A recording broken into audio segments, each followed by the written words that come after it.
प्रदेश में हुई आपदा को लेकर पूर्व मंडी लोकसभा प्रत्याशी आशीष शर्मा ने प्रेस कॉन्फ्रेंस की। इस दौरान उन्होंने प्रदेश में हुई आपदा पर चिंता व्यक्त की। उन्होंने कहा कि प्रदेश में आपदा से लोगों को भारी क्षति पहुंची है, जिससे प्रदेश सरकार धीरे धीरे उभरने का कार्य कर रही है। उन्होंने कहा कि आपदा तो हर क्षेत्र में हुई, लेकिन टूरिज्म क्षेत्र को कोरोना और इस आपदा से भारी क्षति पहुंची है। उन्होंने कहा कि सरकार को इको टूरिज्म को बढ़ावा देना चाहिए। वहीं उन्होंने कहा कि प्रदेश की सड़कों के बुरे हालात इस बारिश से हो गए थे, जिससे बागवानों को अपने सेब नालों में फेंकने पड़े थे। उन्होंने कहा कि हम खुद बागवान हैं, हमने खुद इस परिस्थिति को झेला है। उन्होंने कहा कि इस आपदा से निपटने के लिए प्रदेश को अभी टाइम लगेगा, लेकिन यहाँ के सांसदों को केंद्र सरकार से मंडी क्षेत्र की समस्याओं को संसद में रखना चाहिए था, उस तरह से नहीं रखा।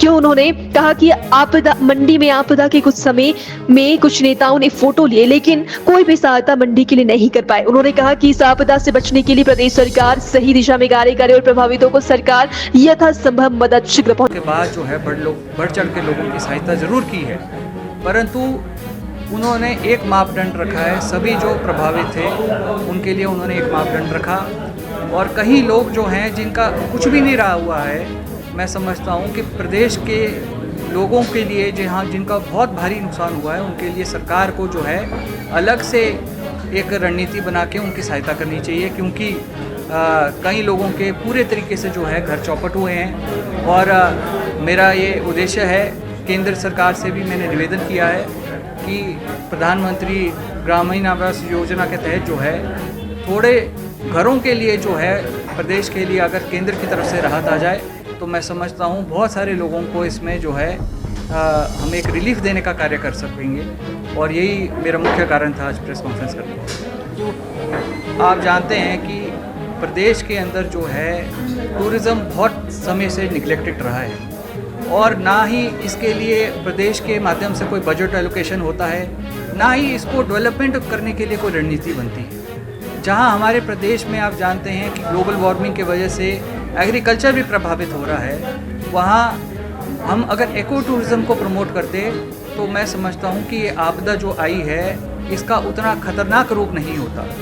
आज आप जानते हैं कि टूरिज़्म पॉइंट ऑफ व्यू से कहें तो होटल इंडस्ट्री सबसे ज़्यादा जो है इसकी चपेट में आई है, और जहाँ हम स्टे अवे होम्स बना रहे हैं, जहाँ हम खाते खोल रहे हैं, तो ये सारी जो एक हमने फैसले लिए हैं, ये सीधे रूप से टूरिज़्म इंडस्ट्री को प्रभावित करते हैं। आज स्टे अवे होम के लिए मैं बात करूं तो उनको जीएसटी से बाहर है, गैम्बिट से बाहर हैं। और अगर मैं बार की बात करूं, बार के लिए आपको लाइसेंस चाहिए, परंतु हाथे के लिए आपको कुछ नहीं चाहिए।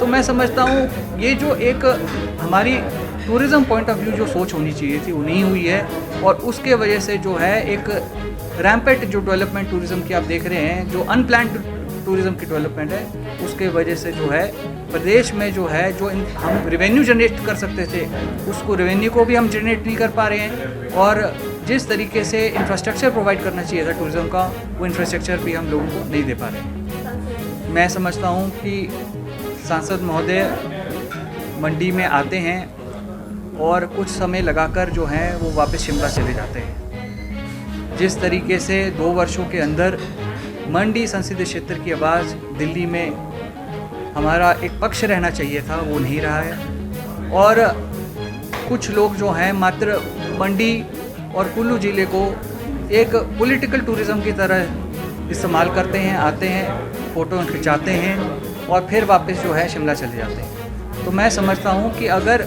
मंडी ज़िला के लिए वो काम करते, कुल्लू ज़िला के लिए काम करते, अगर जो हमारा इतना भारी नुकसान हुआ है, अगर देश के सदन में हमारा पक्ष अच्छे ढंग से रखते, तो मेरे को पूर्ण विश्वास है कि केंद्र सरकार भी हमारी बढ़ चढ़ के मदद करेगी।